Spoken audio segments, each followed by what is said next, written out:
Good afternoon and welcome to the Celebrating Teaching Week at Griffith. I've been asked to talk, to speak easy, about employability at Griffith. So at Griffith we've been working really hard on developing a framework around employability for the whole university for the last 18 months. And some people think employability is a bit of a buzzword. However, in the Careers and Employment Service, we've been thinking and working on this for probably 10 years. But lucky it is a bit of a buzzword around the world, so we're getting a lot more traction on this. So let's set the scene. Getting a good career is the number one reason for going to university, mission critical. However, students frequently procrastinate, deprioritise and disengage with their careers. So the challenge is to embed career development into the curriculum and make sure that they build that experience across the life cycle. So as I said, we've been developing this framework as part of a learning and teaching grant that we won in late 2013.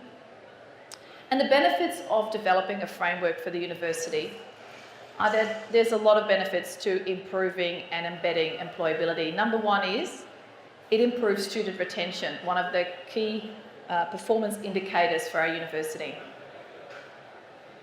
Secondly, it increases the confidence for students to make their transition into graduate jobs. So as I said before, you ask students why they come to university and their number one reason is to get a great career. So we need to make sure we provide them with the skills to secure that first job. Improve graduate success and graduate outcomes, and overall student satisfaction.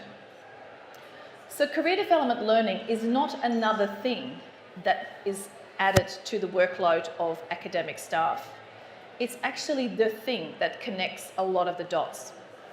So some of those dots might sound familiar to you: work integrated learning, industry experience, scholarly learning, retention, capstone subjects, and graduate success.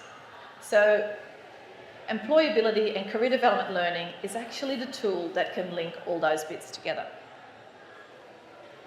So the architecture of the framework is based on Professor Lizzio's student life cycle framework. So there's a number of stages. We start with transition in, when the student arrives in first year, orientation, transitioning through, transitioning out, and not to forget transitioning up, because it's not just about that first job that the student secures when they leave university, but it's actually the career they build from there. And that's how they become successful graduates and advocates for our university as well. So the basis of the framework is that at each of these stages, which means building the second stage upon the first stage and the skills that students learned, scaffolded that throughout the framework, is that at each stage you need to make sure that the student engages at 3 levels. It's got to be curriculum engaged, industry connected, and student enacted.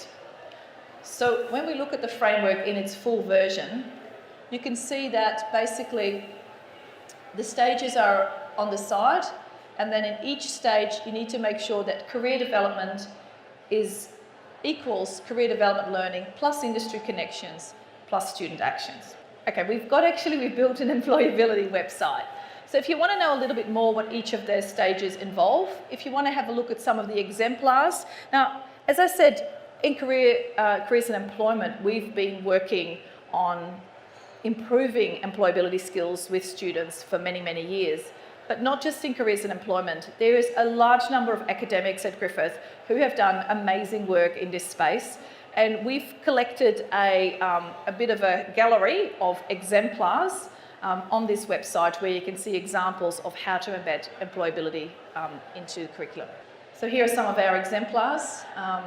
On Wednesday I'm presenting, and Lyndall Bates is going to come and assist, and Ray Cooper, 2 outstanding exemplars of how they've embedded employability skills into their curriculum. Oh, well, as a roundup, I think the takeaway message today is that, yes, employability is a bit of a trendy word, and with the Griffith model, we're definitely going to be looking at that much closer in all facets. It's got to be part of the student experience, and it's got to be part of the culture within Griffith. This is something that happens within the curriculum, extracurricular. It happens when students come into the university and transitioning towards their higher education study, but it doesn't stop when they leave the building either. So it's really important that everybody embraces the opportunities, and the Careers and Employment Service is available to assist you with lots of tools and resources, and we're always happy to talk.